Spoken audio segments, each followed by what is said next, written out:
Oh, hey, welcome back to Storytime with Frid Mouse.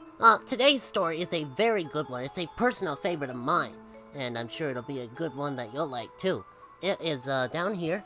It's called Alexander and the Terrible, Horrible, No Good, Very Bad Day, and it was written by Judith Worst and illustrated by Ray Cruz. Now, let's get started on this one, shall we? All right.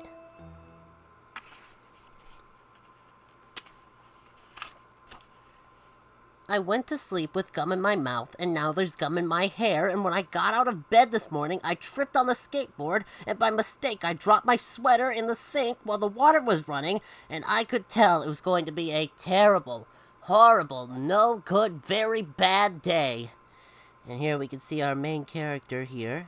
He's got pajamas on, he's got messy hair, we can see a bear on the stand. Very messy floor, I love the train. 4603, very cool train. Alright. At breakfast, Anthony found a Corvette Stingray car kit in his breakfast cereal box, and Nick found a Junior Undercover Agent code ring in his breakfast cereal box, but in my breakfast cereal box, all I found was breakfast cereal.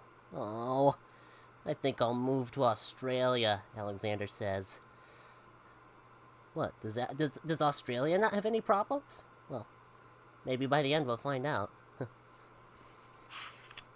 In the carpool, Mrs. Gibson let Becky have a seat by the window. Audrey and Elliot got seats by the window, too. I said I was being scrunched. I said I was being smushed. I said if I don't get a seat by the window, I am going to be car sick. No one even answered. I could tell it was going to be a terrible, horrible, no good, very bad day. And he is riding in a Volkswagen Beetle. That is my favorite kind of car. At school, Mrs. Dickens liked Paul's picture of the sailboat better than my picture of the invisible castle. Well, the reason she didn't like that is because the invisible castle is, well, invisible. She can't see it, so it just looks like a blank piece of paper. At singing time, she said I sang too loud. At counting time, she said I left out 16. Who needs 16? I could tell it was going to be a terrible, horrible, no good, very bad day.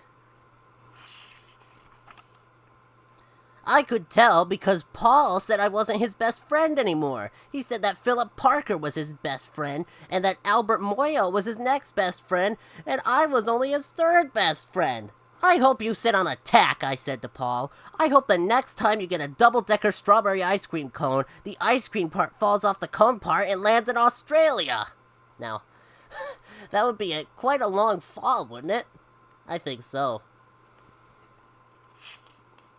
There were 2 cupcakes in Philip Parker's lunch bag, and Albert got a Hershey bar with almonds, and Paul's mother gave him a piece of jelly roll that had the little coconut sprinkles on the top. Guess whose mother forgot to put in dessert? I can guess. Alexander's. It was a terrible, horrible, no good, very bad day. That's what it was, because after school my mom took us all to the dentist and Dr. Fields found a cavity just in me. Come back next week and I'll fix it, said Dr. Fields. Next week, I said. I'm moving to Australia.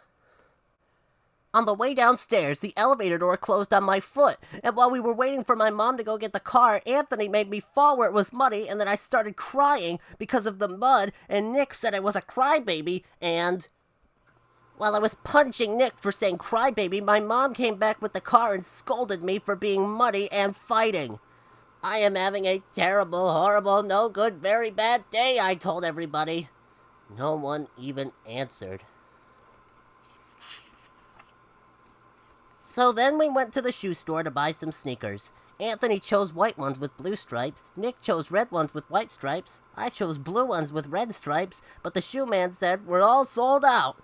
They made me buy plain old white ones, but they can't make me wear them.